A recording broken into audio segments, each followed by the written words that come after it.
네, 오늘 이제 계속되는 고린도전서 강의 12장으로 더욱 큰 은사를 사모하라, 이제 이 제목으로 본문을 살펴보겠습니다. 여러분, 우리가 앞에서도 이제 고린도 교회의 상황을 계속해서 보았지만은 미성숙한 이 고린도 교회의 모습 때문에 모든 참 건건마다 교회 안에서 계속 문제가 되지 않을 것도 문제가 되어서 터져버리는 이런 일들이 있었습니다. 오늘 이제 은사에 관한 이야기인데, 이 은사 문제도 역시 또 문제가 되어서 어떻게 보면 이제 참 큰 문제가 되어서 바울이 12장, 13장, 14장까지 긴 장을 할애하면서까지 이 문제를 다룰 정도로 고린도 교회 안에 이 은사 문제가 참 심각하게 대두되었던 것을 이제 보게 됩니다. 이들은 이제 은사의 우열을 가리고 또 순위를 매기면서 자신이 더 신령하고 더 이제 큰 은사를 가지고 있다고 막 자랑을 하기 시작했던 것입니다. 은사는 헬라어로 이제 카리스마라고 이제 합니다. 또 복수로는 카리스마타 이렇게 부르기도 하는데, 이 카리스마타라는 단어가 어디서 나왔냐면은 카리스라는 이제 은혜라는 뜻을 가진 이 단어에서 왔습니다. 그러니까 이 은사라는 것은 은혜, 이제 하나님의 선물로 주어졌다는 것이죠. 인간의 노력으로 얻어지는 것이 아니라 하나님의 일방적인 은혜로 주어지는 선물이 바로 은사입니다.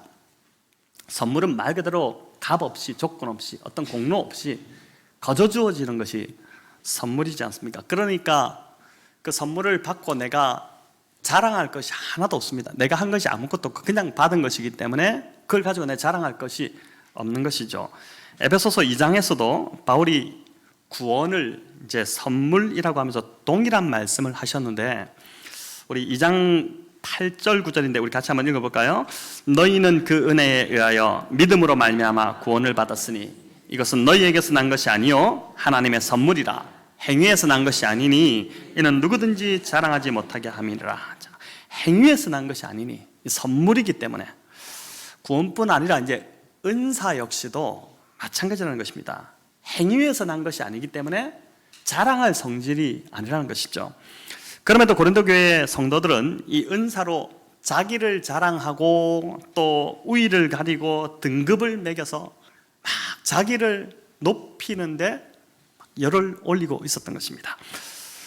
고린도 교회 성도들이 이제 이 은사들 중에서 특별히 선호하고 높이 평가했던 은사가 있는데, 바로 그 은사가 뭐냐면은 방언의 은사였습니다.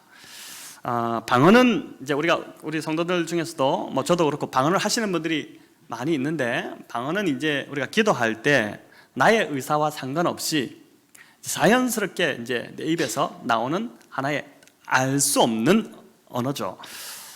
그 언어가 이제 입에서 나와서 그게 기도로 이렇게 나오게 되는데, 이런 현상을 이해하지 못했던 이 미성숙한 고린도 교회 성도들 중에서 일부가 이런 현상을 일종의 헬라 세계의 그 엑스타시로 본 것입니다.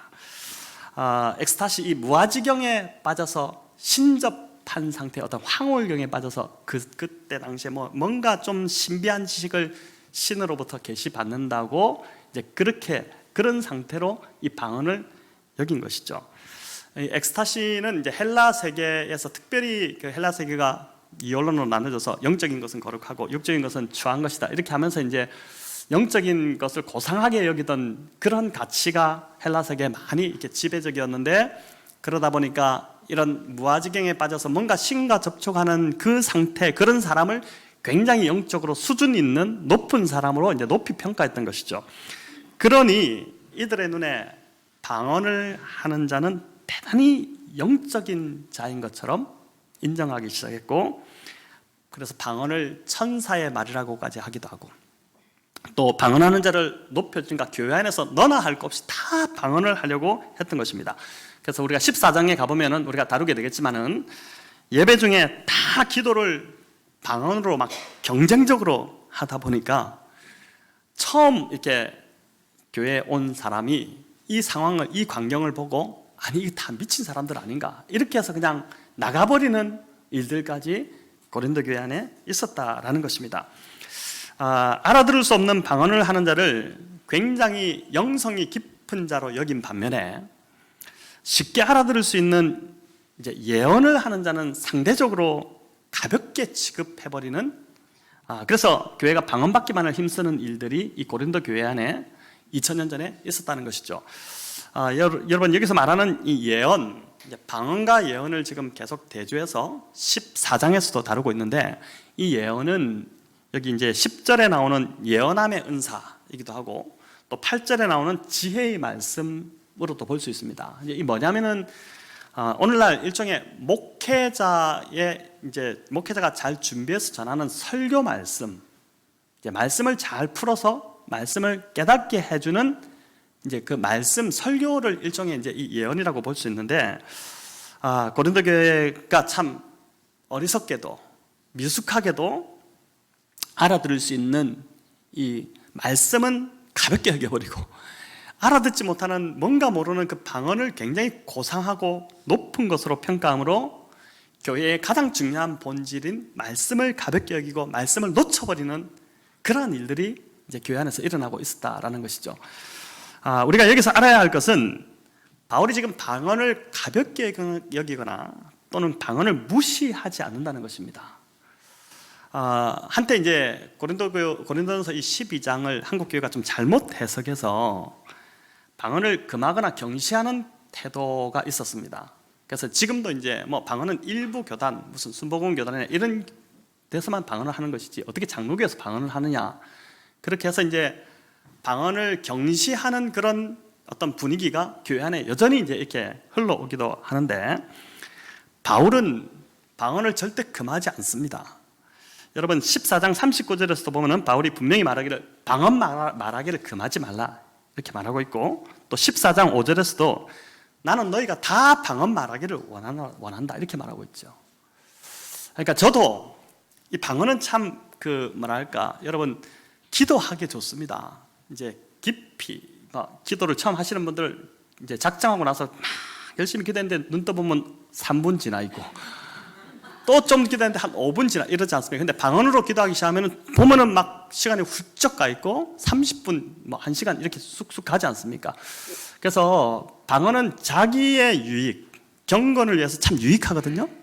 그래서 바울이 말한 대로 저도 저희 교회 성도님들이 다 좀 방언으로 기도하기를 그렇게 바랍니다.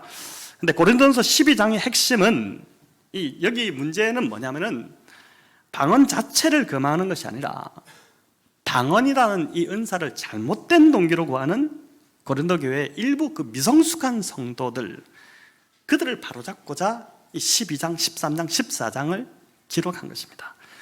너무 교회 안에 예배에서 질서가 없어지니까 막 방언으로 말하기 시작, 이 주체가 안 되고 그러니까 막 방언도 소리가 뭐 여러 가지 종류가 많잖아요. 근데 이제 그런 다양한 방언의 소리가 막 들리니까 와서 진짜 기도하려고 하는 사람이 그 소리 때문에 시끄러워서 막 이게 어떤 기도가 안 되고 이런 상황이 벌어지니까 그 무질서함을 바로잡기 위해서 지금 예배의 본질이 흐트러지니까 이제 이 이야기를 꺼내기 시작한 것이죠. 이들은 자신들이 대단히 영적인 사람들로 대우받기 위해서 이제 방언받기를 구했던 것입니다. 잘못된 동기로 방언을 구했다는 것이죠. 그래서 3절에서 바울은 어떤 것이 진짜 영적인 것인지 그걸 좀 알려주기 위해서 일종의 리트머스 시험지 같은 그런 기준을 제시하는데 12장 3절을 우리 같이 한번 읽어보겠습니다. 그러므로 내가 너희에게 알리노니 하나님의 영으로 말하는 자는 누구든지 예수를 저주할 자라 하지 아니하고 또 성령으로 아니하고는 누구든지 예수를 주시라 할 수 없느니라. 아멘.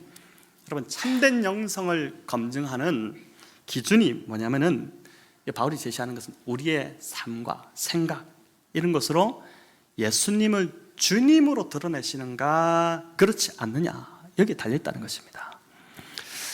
각자의 은사를 가지고 자기를 드러내고 자기를 자랑한다면 그것은 잘못된 영성이라는 것이죠.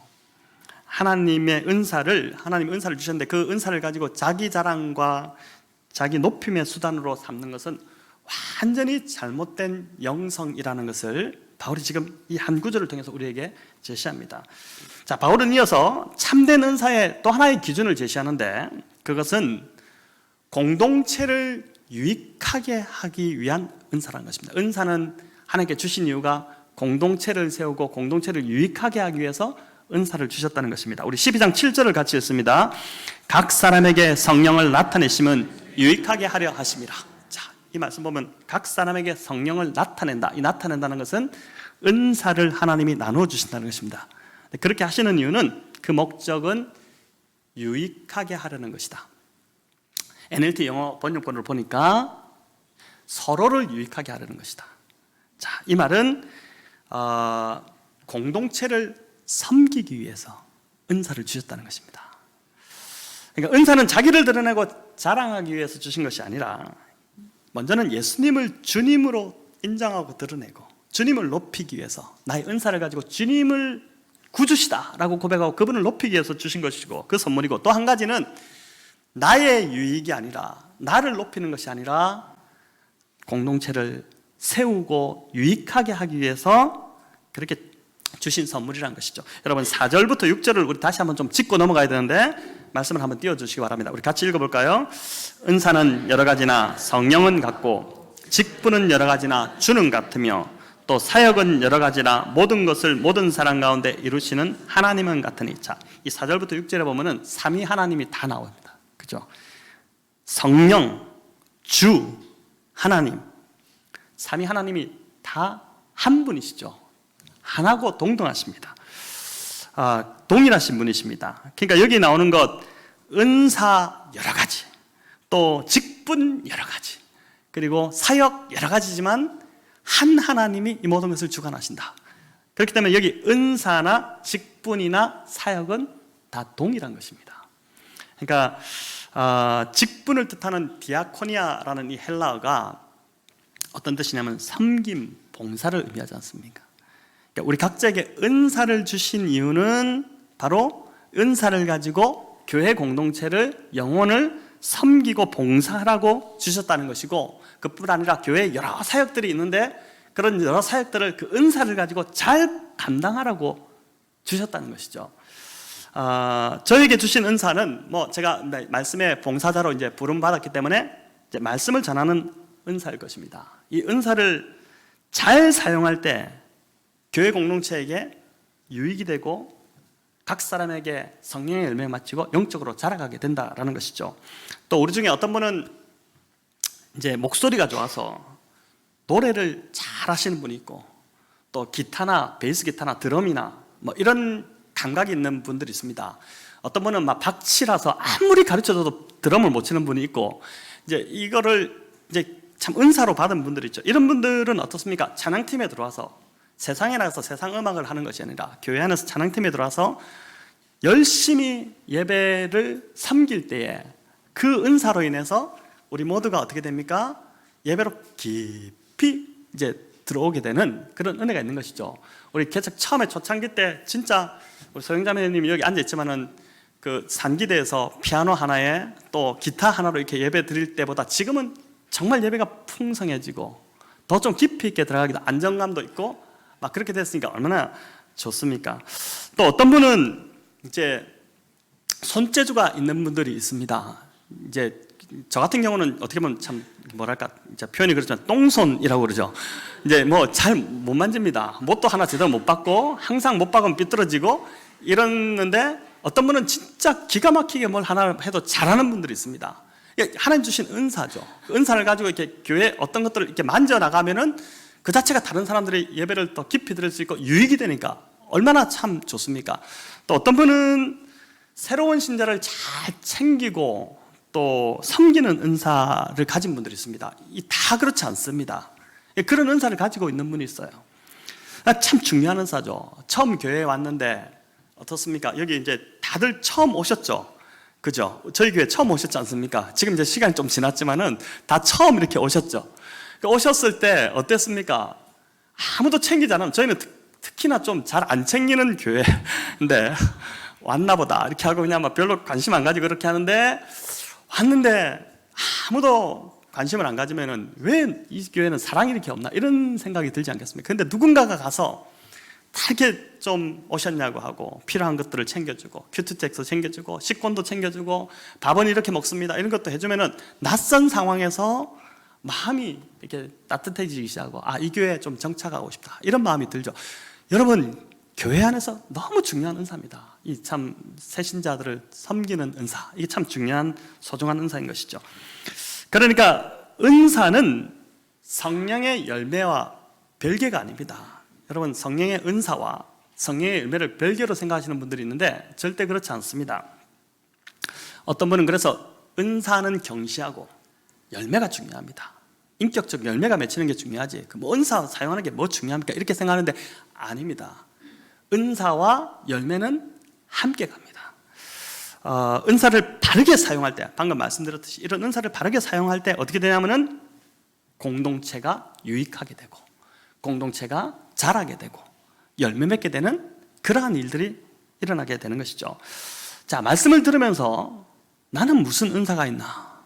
나는 아무 은사도 없는 것 같은데 이런 생각이 드시는 분이 있으실 것 같은데, 여러분 그렇지 않습니다. 6절을 보시면은 모든 것을 모든 사람 가운데 이루신다 이렇게 하고 있고, 또 7절에서는 각 사람에게 성령을 나타내셨다 이렇게 합니다. 이 말은 교회 안의 모든 사람들이 각각 다 성령의 은사를 받았다는 것이고, 은사를 받지 않은 교인이 한 사람도 없다는 것입니다. 적어도 한 가지 이상씩은 다 은사를 받았습니다. 그래서 우리는 모두가 누구나 다 교회 공동체를 세우는데 다 필요한 존재들이고, 우리 모두는 다 유익한 존재들입니다. 쓸모없는 사람이 사실 하나도 없습니다. 나는 나이도 많고 또 뭐 제대로 할 줄 아는 것도 없고 악기도 못 다루고 목소리도 별로고 부끄러움도 많고, 그래서 나는 은사가 없습니다 이렇게 말할지 모르겠지만은 그렇지 않다는 것이죠. 그렇게 말하지 말라는 것이죠. 하나님께서 누구나 교회 공동체를 세우기 위해서 은사를 다 여기 계신 분들에게 한 가지씩은 다 주셨습니다. 이제 8절부터 10절까지를 보니까 바울은 성령의 은사를 열거하기 시작하는데, 이는 여기서 이제 이 은사들을 보니까 대표적으로 열거한 은사일 뿐이고 더 많은 은사들이 사실은 있습니다. 여기 보면은 이런 여러저런 은사들이 나오는데 마지막에 나오는 은사가 무슨 은사입니까? 방언의 은사입니다. 이 방언의 은사가 다른 은사보다 열등한 은사이기 때문에 이렇게 뒤에 배치한 것이 아니라, 방언은 우리가 해봐서 알지만 자신에게는 유익합니다. 기도를 깊이 할 수 있고 오랫동안 기도의 자리에 앉을 수 있고 깊이 들어갈 수 있지만, 그러나 이 방언이 성도를 세우는 데는 별 유익이 되지 않기 때문에, 그렇기 때문에 공동체를 유익하게 하는 순서를 따라서 이 은사들을 이렇게 지금 바울이 배치하고 있습니다. 의도적으로 이렇게 하는 것이죠. 하나님이 주신 은사는 절대 우열이 없습니다. 더 나은 은사, 더 열등한 은사, 이런 것은 없습니다. 모든 은사는 다 동등하고 다 소중합니다. 중요한 건 내가 어떤 은사를 가지고 있건 간에 그 은사를 가지고 공동체를 유익하게 하느냐 그렇지 않느냐, 이 기준이 아주 중요한 것이죠. 오늘 읽지 않았지만 28절부터 30절까지도 같은 이야기를 하고 있는데, 성경을 이렇게 보십시오. 28절에 보면 세 가지 직분을 언급하죠. 첫째는 뭐라고 합니까? 사도요. 둘째는 선지자요. 셋째는 교사요. 이렇게 하는데, 첫째, 둘째, 셋째 이렇게 순위를 매기는데, 이 순위는 중요도와 비중을 따져서 매기는 것이 아니라 사도가 더 중요하고 그 다음은 선지자가 중요하고 그 다음 교사가 중요하다, 이 말이 아니라 교회를 세우는 데 있어서 필수적이었던 이 직분들이 등장했던 시간적 순서를 따라서 지금 기록한 것입니다. 제일 먼저 교회가 세워질 때 누가 있었습니까? 사도들이 교회를 하나님의 말씀으로 든든히 초대교회를 세웠죠. 그러고 나서 나타난 직분이 뭐냐면 선지자들입니다. 이 선지자는 구약의 선지자가 아니라 신약에서 하나님의 말씀을 받아서 그 말씀을 잘 이렇게 설교와 같이 전하고 이제 가르쳤던 그러한 은사를 가졌던 직분이 선지자고, 그 다음에 이제 교회가 보편화되기 시작하고 또 지상에 많은 교회들이 세워지기 시작하면서 오늘날도 마찬가지로 오늘 일부에 참 많은 우리 또 교사 선생님들이 참석했지만은 이제 또 어린 영혼들에게 또 성도들에게 말씀을 잘 가르치는 그러한 교사로 인해서 교회가 견고하게 세워지고 성장해 나간다는 것을 보여줍니다. 이렇게 이제 이야기한 이후에 이어서 28절에 보면은 5가지 은사를 나열하는데 뭐가 나옵니까? 능력을 행하는 자, 병 고치는 은사, 서로 돕는 것과 다스리는 것과 각종 방언을 말하는 것. 여러분, 여기서도 방언이 가장 마지막에 나오죠. 똑같습니다. 방언이 개인 기도에는 유익하지만 공동체에 덕을 세우는 데는 그다지 기여를 하지 않기 때문에 이제 그 순위로 지금 바울이 보는 것입니다. 바울이 보는 것은 공동체를 유익하게 하느냐, 그렇지 않아요. 은사는 다 동등하지만 그러나 어떤 것이 공동체를 유익하게 하느냐, 그거로 지금 보는 것이죠. 이 28절 은사에서 5가지 은사에서 주목할 것은 뭐가 있냐면 서로 돕는 것과 다스리는 은사가 포함되어 있습니다. 능력을 행하고 병을 고치고 얼마나 멋있어 보입니까? 제가 여기서 오늘 만약에 이렇게 하다가 설교 중에 막 어떤 목사님은 그러기도 했다는데 막 설교 중에 막 하는데 갑자기 막 안전뱅이가 일어나서 걸어가기 시작하고 이러면은 대단한 일이 막 일어나겠죠. 근데 그런 눈에 보이는 이제 고린도 교회 성도들은 그거를 쫓은 거거든요. 근데 그렇지 않고 여기 바울이 의도적으로 남을 도와주고 또 성도를 잘 지도해서 이끌어주는 그 은사, 지도력의 은사를 이렇게 넣은 겁니다. 눈에 보이고 드러나는 것을 좋아하는 고린도 교인들에게 이런 은사를 이제 바울이 이야기하고 있는 것, 그 의도가 뭐겠습니까? 은사는 하나님께서 성도들에게 주신 그 은사, 그 이유가 뭐냐? 바로 그 이유를 바르게 알아야 되는데 은사는 자랑하려고 준 것이 아니다. 이렇게 성도를 세우기 위해서 준 것이 하나님의 은사다라는 것을 바울이 지금 이야기하고자 이렇게 말씀하는 것이죠. 자, 그러면서 이제 바울은 31절에서 너희는 더 큰 은사를 사모하라고 합니다. 자, 이 말은 우리를 좀 당혹하게 합니다. 지금까지 바울이 은사에는 우열도 없고 서열도 없다고 했는데 왜 갑자기 뭔가 더 큰 은사가 있는 것처럼 등급을 매기는 그런 지금 발언을 하는 것이거든요. 여러분, 여기서 말하는 더 큰 은사가 어떤 것일까요? 더 큰 은사가 어떤 것일까요? 이제 이 큰 은사는 14장 문맥적으로 볼 때 13장과 연결되는 것이 아니라 14장 1절과 연결되는데 우리 14장 1절을 같이 읽어보겠습니다. 사랑을 추구하며 신령한 것들을 사모하되 특별히 예언을 하려고 하라. 자, 사랑을 추구하며 신령한 것들을 사모하되 특별히 예언을 하려고 하라. 14장과 연결하여서 문맥적으로 볼 때 더 큰 은사는 예언의 은사라고 볼 수 있습니다. 여러분, 제가 그 방언을 구하려고 한 일주일간 아침 이게 금식을 하면서 계속 방언을 구했던 적이 있었습니다. 근데 끝내 방언을 안 주셨어요. 물론 지금 방언을 합니다. 근데 방언을 막 구했는데 그때 이제 이 고린도전서 이 부분을 계속 묵상하면서 그래, 더 큰 은사, 이제 스스로 위안을 삼은 것이죠. 방언 같은 건 필요 없어. 더 큰 은사, 예언을 사모하면 돼. 예언이 더 좋은 은사야. 이렇게 했는데 그때 제가 성경을 완전히 잘못 알아도 완전히 잘못 알고 그렇게 이제 했는데 여기서 이 더 큰 은사가 예언인데 이 무슨 말이겠습니까, 여러분? 그 예언이 더 크니까 예언을 사모하라는 것일까요? 이 예언이 은사 중에 가장 큰 은사라는 그런 의미가 아니라 예언이 지금 문맥적으로 볼 때 방언보다 교회 공동체에 덕을 세우는데 더 요긴하다는 의미로 더 큰 은사라고 지금 이야기하는 것입니다. 이해되셨습니까? 그렇게 바울이 여기서 말하는 더 큰 은사를 사모하라는 것은 그 은사가 무엇이든 간에 그 예언이든 뭐든 간에 관계없이 교회에 덕을 세우는데 요긴하다면은 하나님 보실 때는 그것이 더 큰 은사다. 가장 큰 은사는 바로 그 은사를 가지고 조그만 은사라도 그걸 가지고 교회 공동체를 세우고 덕을 세운다면은 그 은사가 바로 중요한 은사라는 것이죠. 그래서 바울은 31절에서 이어서 이렇게 말합니다. 우리 같이 읽어볼까요? 내가 또한 가장 좋은 길을 너희에게 보이리라. 자, 이 가장 좋은 길, 이것은 13장과 연결되는데 바로 사랑입니다. 사랑은 은사가 아니라, 가장 큰 은사가 사랑이 아니라 사랑은 은사를 추구하는 동기와 목적이 되는 것이고 또 은사를 가장 잘 사용하는 가장 좋은 길이 바로 사랑이라는 것입니다.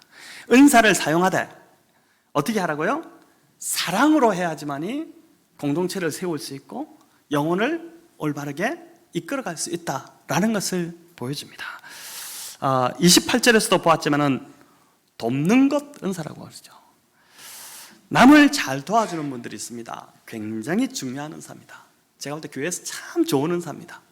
어떤 분들은 다른 사람 필요를 딱 보고요, 말 한마디 하지 않고 그 사람도 모르게 살짝 도와버립니다. 하나님만 아시죠?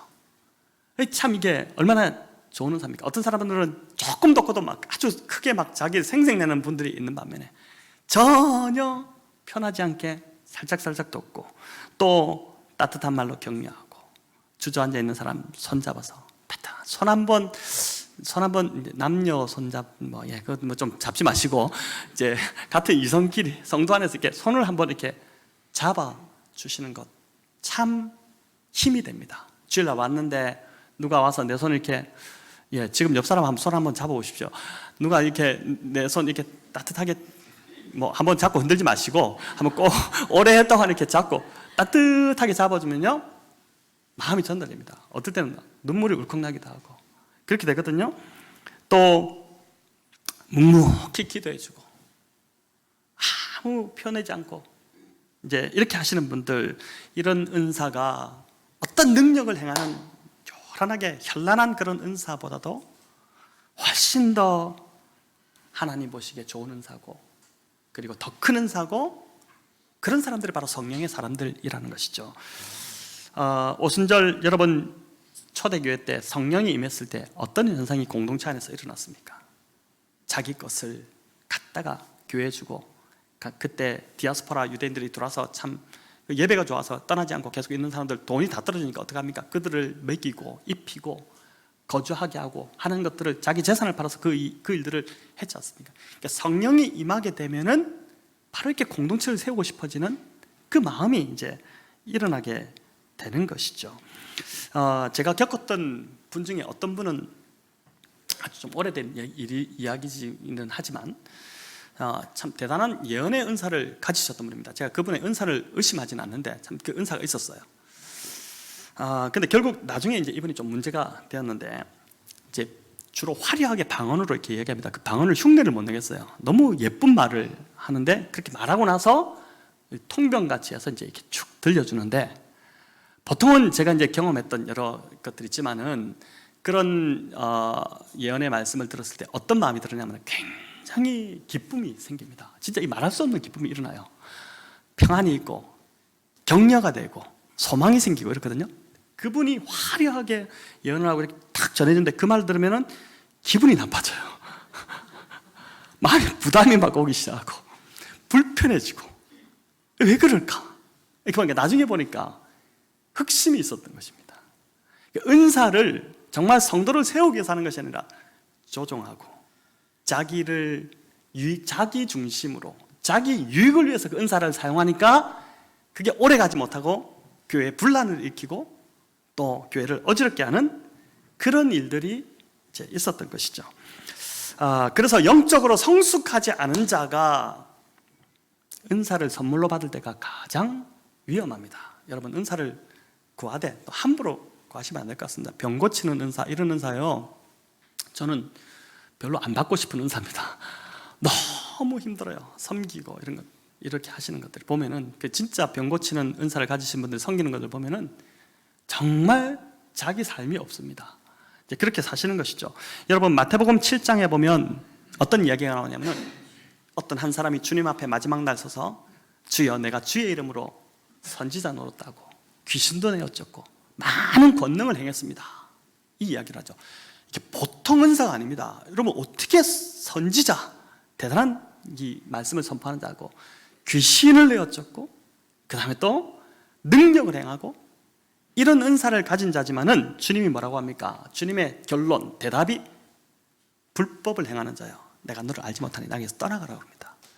아니, 왜 이 사람이 이런 은사를 가지고 있었음에도 불법을 행하는 자일까요? 여러분, 은사는 받으면 행할 수 있습니다. 그러나 그 은사를 가지고 이 사람이 자기 유익을 구하고 탐욕을 채우려는데 은사를 사용했기 때문에 주님께서 어떻게 합니까? 내가 너에게 준 은사, 그 선물을 갖고 왜 너는 이렇게 살다 왔느냐, 왜 이렇게밖에 살지 못했느냐 하면서 책망하고, 내가 너를 알지 못하니 나에게서 떠나가라, 불법을 행하는 자요, 떠나가라고 이렇게 말씀하신 것이죠.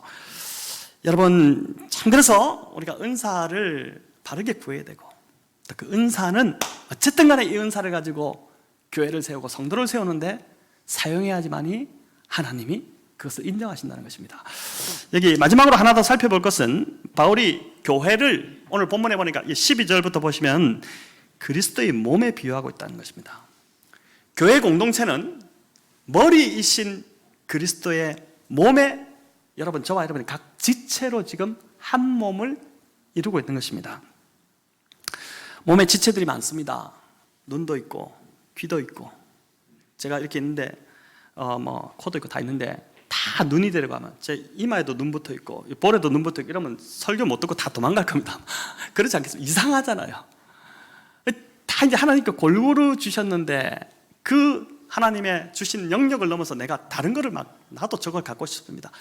이렇게 구하지 말라는 것이죠. 하나님께서 다 성령의 뜻 가운데 알아서 교회를 세우도록 은사를 주셨다는 것입니다. 여러분, 우리 몸을 잘 보십시오. 우리 몸을 보면 중요한 장기일수록 속에 감춰져 있습니다. 심장이 밖에서 펄떡펄떡 뛰고 있으면은 이거 위험하죠. 되겠습니까? 감춰져 있습니다. 하나님께서 그렇게 감추어 주신 것이죠. 교회도 보니까요, 앞에서 저처럼 이렇게 드러나게 이렇게 하는 사람이 아니라 정말 드러나지는 않지만 숨어서 헌신하는 봉사자들이 있습니다. 그 사람들이 더 소중한 사람들입니다. 그분들이 자기의 자리에서 묵묵하게 그냥 편하지 않게 하나님 바라보며 그 주신 은사로 교회를 섬겨나가는 것을 통해서 어떻게 되냐면은 교회가 든든히 서가게 되는 것이고, 올 한 해도 그분들 때문에 교회가 지금 여기까지 오게 되었다고 저는 믿습니다. 인간은 보니까 창조 때부터 섬김의 DNA를 가지고 태어난다고 합니다. 인간의 몸이 그것을 증명하는데, 몸의 모든 조직은 자기를 위해서가 아니라 다른 기능을 돕기 위해서 바쁘게 돌아갑니다. 심장이 안 뛰면 죽습니다. 심장은 하루 종일 계속 뜁니다. 나를 위해서, 심장이 자신을 위해서 뛰는 것이 아니라 이 피를 공급해서 다른 몸으로 막 보내기 위해서 계속 그렇게 뛰는 것이죠. 그래서 모든 대사 활동이 우리 몸을 자세히 보면은 이기적이 아니라 이타적인 움직임입니다. 그렇습니다, 보면. 그래서 우리 몸은 DNA 자체가 어떠냐면은 섬김을 받기 위해서 창조된 것이 아니라 섬기도록 하나님 그렇게 우리를 창조하셨습니다. 이게 죄로 인해서 뒤집어져 가지고 자꾸 섬기지 않고 섬김을 받으려고만 하는데, 그래서 인간이 그렇게 지음받았기 때문에 언제 참 행복하냐면은 다른 사람을 섬길 때 행복감이 오기 시작합니다. 여러분 경험해봐서 아실 겁니다. 내가 섬김 받을 때보다도 다른 사람을 막 섬길 때 참 알 수 없는 기쁨이 있게 되는 것이죠. 그래서 봉사하고 또 섬기고 이렇게 할 때, 우리 이번에 성탄절 올해는 이렇게 별 그게 없었지만은 뭔가 좀 나가서 이렇게 다른 사람들 돕고 이렇게 할 때 어떻게 되냐면은 굉장히 그 참 기쁨이 있고 좋은 호르몬이 많이 나오고 그런다고 하지 않습니까? 예수님을 닮아간다는 것은 곧 예수님처럼 섬기는 삶을 의미합니다. 이게 섬김이 여러분 축복인 것입니다. 새해는 여러분 이제 3년 이제 넘어갑니다. 만으로 이제 넘어가게 되는데, 이제 4월이 되면은 그렇게 넘어가는데, 이제 우리 성도님들 새해부터는 좀 각자 주신 은사를 가지고 섬김의 자리를 좀 많이 찾아가시면 좋겠습니다. 그래서 하나님 주신 은사로 교회의 지체를, 공동체를 좀 잘 섬기시면 좋겠습니다. 특별히 교사가 많이 부족합니다. 우리 일부 때도 이렇게 보니까 선생님들 나와 계신데, 다음 세대를 위해서 우리가 매주 기도는 하지만은 이게 말뿐인 기도가 아니기를 좀 바랍니다. 여러분 기도하셨으면은 기도한 대로 살아야죠. 그렇지 않겠습니까? 그러니까 1년이라도 가셔서 어린 영혼들을 좀 위해서 1년 아침에 좀 희생해야겠죠. 물론 일부 예배 나오셔야 되니까. 또 청소년분은 일부 예배 안 나오셔도 됩니다. 2부 때 나오셔도 됩니다. 그래서 지금 이제 청소년분은 지금 학년별로 짜서 제가 정 안 되면 막 중1반은 누구 당신 좀 맡으십시오, 2반은 누구 맡으십시오, 이렇게 좀 하고 싶은 마음인데, 왜냐하면 그 아이들이 왔을 때 또 주중에도 청소년들은 좀 챙겨야 되거든요. 제가 다 챙길 수 없으니까, 여러분 제가 챙기면 안 되잖아요. 우리 전사님도 챙기겠지만은 지금도 이제 막 이렇게 챙겨야 될 판이니까, 이거는 뭔가 좀 잘못돼도 잘못돼 가는 것이죠. 제가 잘못하고 있는 것이죠. 여러분들이 좀 맡으셔가지고 그 영혼들을 품고 여러분의 은사를 가지고 그렇게 이제 좀 가시면 좋겠습니다. 목사님, 저는 가르치는 은사도 없고 아이들과 잘 놀 수 있는 은사도 없습니다. 그래서 못합니다. 이렇게 하는데 아니요, 그렇지 않습니다. 은사는 이제 성김의 자리로 가면요, 하나님께 부어주십니다. 저 같은 경우도 참 특별한 케이스였는데, 저는 이제 어릴 때부터 다녔던, 초등학교 1학년 들어가면서부터 다녔던 교회가 군인교회였습니다. 아버지가 직업 군인이셨기 때문에 군교회를 다녔죠. 근데 군교회의 특성은 목사만 있지 전도사가 없습니다. 군목만 있죠. 제가 이제 다녔던 교회가 조금 그래도 군인교회지만 큰 교회였는데 중고등부 아이들이 많았는데 이제 제가 중고등부 회장도 하고 또 선배였고, 대학을 들어갔는데 중고등부 아이들 교사를 섬겨야 되거든요. 그때 이제 군복무로 3년 와서 그 군생활 하면서 이제 좀 신앙이 있는 분들이 와서 교사로 섬기게 됐는데, 제가 이제 대학 들어가니까 뭐라고 하냐면은 저보고 이제 중고등부 설교를 좀 하라고 하는 겁니다. 대학교 1학년 들어갔는데, 이제 막 들어갔는데, 이제 방법이 없으니까 제가 CCC에 들어가서 그 주에 배운 걸 갖고 와서 참 참 어떻게 보면 막 헛술하기도 하고 형편없기도 한 그런 설교로 아이들을 설교하고 이렇게 했는데, 결국 그렇게 섬기다 보니까 어쩔 수 없어서 섬겼는데, 어쩔 수 없어서 설교를 했는데, 섬기다 보니까 하나님께서 은사를 주셨고 부어주셨고, 그러다 보니까 은사를 받으면 어떻게 되냐면요, 여러분 쉬워집니다. 어떤 분은 제가 만난 한 목사님, 지난번 한번 그 교사 부흥회 인도차 갔다가 설교를 하고 이렇게 내려왔는데, 그 담당 목사님이 저한테 오셔가지고 하시는 말씀이, 목사님, 저는 10대 아이들 이제 마음을 여는 것이 차라리 바위를 쪼개는 게 더 낫겠습니다. 너무 힘듭니다. 이렇게 하는데 이제 저는 참 편하거든요. 이제 우리 중에도 보니까 제가 은사 있는 분들이 있습니다. 10대 아이들하고 잘 놀고, 이제 10대 같이 생겼고, 어른이지만 또 10대처럼 행동하고, 이런 이제 잘 맞는 거, 코드가 맞는 것이죠. 그래서 좀 이렇게 은사를 가지신 분들이 섬기셔야 하는 것이죠. 여러분, 몸의 개념에서 이제 한 가지 더 좀 생각할 것은, 우리는 그리스도의 몸인 공동체를 떠나서는 결코 영적 성장을 할 수 없다는 것입니다. 어떤 분들은 상처받는 것이 싫어서 공동체에 깊이 들어오지 못하는 분들이 있습니다. 가난한 성도들이 그래서 문제입니다. 들어와야 되는데, 특히 또 대형교회에서 그냥 예배만 드리는 분들, 예배만 드리고 그냥 그거로 예배 하나로 만족하는 분들, 그래서 절대 성장할 수 없습니다. 왜냐하면 그리스도와 연합한다는 것은 그리스도의 몸과 연합하는 것입니다, 여러분. 뭐 그리스도와 연합한다고 뭐 주님과 그리스도의 몸, 그 몸과 연합하는 것이거든요. 그 몸과 연합한다는 것은 바로 나 자신을 오픈하는 것이고, 나 자신은 거기에 완전히 들어가는 것이고, 그래서 이제 때로 상처받지만, 그러나 끝까지 그 몸속에서 내가 부딪히면서 나 자신을 깎아내면서, 그러면서 그 안에 함께 있을 때 어떻게 되냐면은 바로 우리가 그리스도와 연합하게 되고 자라가게 되는 것이죠. 여러분, 이런 몸의 원리로 볼 때 올 한 해 우리는 어떻게 보면 서로를 통해서 많이 성장했다고 할 수 있습니다. 내가 보이든 보이지 않든 교회가 성장하면서 외형만 커지는 것이 아니라 우리 한 사람 한 사람이 자라면서 나도 이제 함께 몸이기 때문에, 내가 그 몸에 붙어 있기 때문에 뭐 다 우리가 이제 자라는데 발가락은 안 자라고 그대로 있다, 이렇지 않지 않습니까? 함께 자라거든요. 함께 자랍니다. 때로 이제 유익보다는 상처가 됐다고 느낄 때가 많았지만, 그러나 그렇지 않습니다. 우리는 각자에게 주신 그 은사를 통해서 한 몸을 이루기 힘쓸 때 그 은사가 흘러와서 우리 한 사람 한 사람이 자라고 세움받는 그러한 일들이 있게 되는 것입니다. 그래서 여러분, 교회의 지체가 참 감사하지 않습니까? 그죠? 감사하죠. 때로 나를 아프게도 하지만, 그러나 그 아픔조차도 하나님께서 나를 성장시키는 밑거름으로 사용하시니까 감사한 것이죠. 오늘이 2019년 마지막 주일인데, 여러분, 머리이신 그리스도 안에서 한 몸이 된 우리 서로 지체에게 좀 감사하는 마음으로 이 한 해를 좀 그렇게 마무리하면 좋겠습니다. 우리가 보이지 않지만 지금 성령 안에서 우리가 연결되어 있거든요. 한 성령으로, 여기 보면 뭐랍니까? 한 성령으로 이제 마셨다고 그러잖아요. 우리가 한 성령 안에 지금 거하고 있기 때문에 몸을 이루는 이 성령께서 우리 각자를 연결시켜서 서로를 통해서 지금 자라게 하시는 것이거든요. 올 한 해 보니까 교회적으로 큰 일이 많았습니다. 예배실도 이렇게 참 확장하고 그렇죠.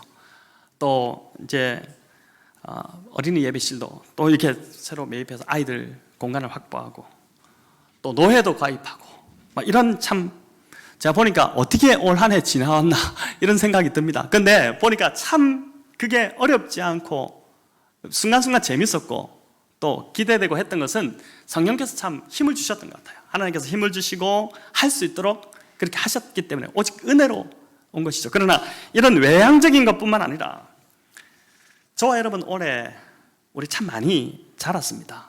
목사인 제가 저희 눈으로 볼 때 여기 계신 한 분 한 분들이 작년보다 올해가 더 많이 이렇게 자랐다는 것이 보입니다. 모난 부분이 참 많이 깎이기도 하고 우리 더 많이 깎게 됩니다. 더 많이 아파야 되고 우리가 그리스도를 닮아가기에는 아직도 멀었습니다. 저도 마찬가지. 저도 아직 정말 형편없이 멀었고요. 근데 이제 이게 깎이면서 아프지만은 그러나 우리 안에서 그리스도 형상이 점점 빚어지는데 여러분 이게 공동체를 통해서 이루어집니다. 그래서 교회 공동체가 굉장히 중요합니다. 교회 공동체를 떠나서 신앙생활을 한다. 그건 말도 안 되는 소리고 성경에도 없는 이야기입니다. 여러분 정말 이 공동체가 중요합니다. 또 우리가 지원일을 통해서도 올 한 해 무엇보다도 교회가 뭐가 자랐을까요? 기도가 자랐습니다. 그죠?